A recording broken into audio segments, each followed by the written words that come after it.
All right, thank you all for being here today with your utility bills in hand and scissors in the other. Tulsa is facing some serious budgetary issues in the coming years, and we will need to look at ways to completely revamp our trash and water systems. With aging water lines and wastewater processing facilities, we are looking at rate increases rather than decreases or stabilization. When I led the City Council to hire its own budget analyst, separate from the mayor's office, we quickly found out that the city's math didn't always add up for the average taxpayer.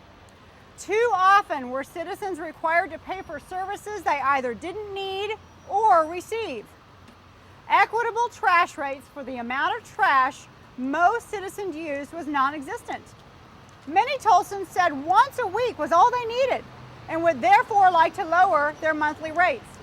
And right there, Tulsans could lower a citizen's trash rates by 25%. Other citizens have worked hard to reduce their trash stream and therefore should also be celebrated by paying only for what they need. Broken Arrow, for example, has lower trash rates, and it is a smaller community. And our larger community, we should be enjoying some economies of scale.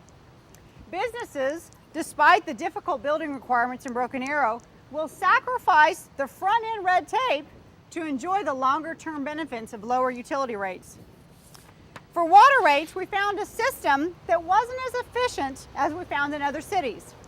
The leading example was Indianapolis, where the mayor led the charge to reform the city's water system, resulting in a new public-private partnership that saved citizens $2 million initially and another $1 million as aging equipment was replaced, stabilizing and freezing rates for 5 years when a 30% rate increase was planned. Utility funds are received into the general fund and not placed in a designated funding account. Therefore, the excess is used for whatever the city deems. This, therefore, is considered taxation with underrepresentation. It is vital that we pay only for what we receive. Otherwise, the excess funds are considered a tax.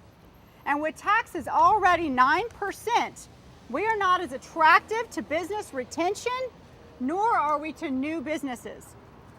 For those who want to raise our utility rates again and again, it is clear they are not looking for any other examples of successful rate reduction or stabilization. As mayor, I will introduce model systems from other cities to save you millions of dollars each year on utility bills, trash bills, and other budget items, as well as discover other creative ways to save money and increase services that are designed just for Tulsa, and we may serve as a model for other cities. Now let's take those utility bills, you got them? And snip off 25% right off the top. That's right, 25%, snip, snip, snip, right off the top.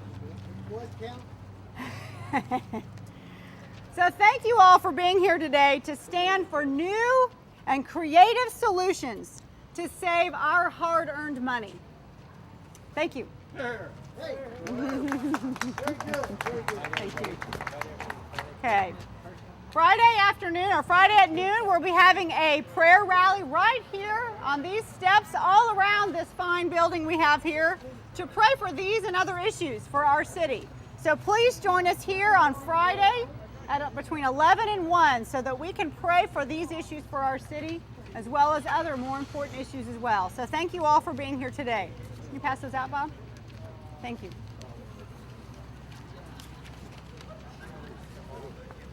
Everybody who needs to pass one out too.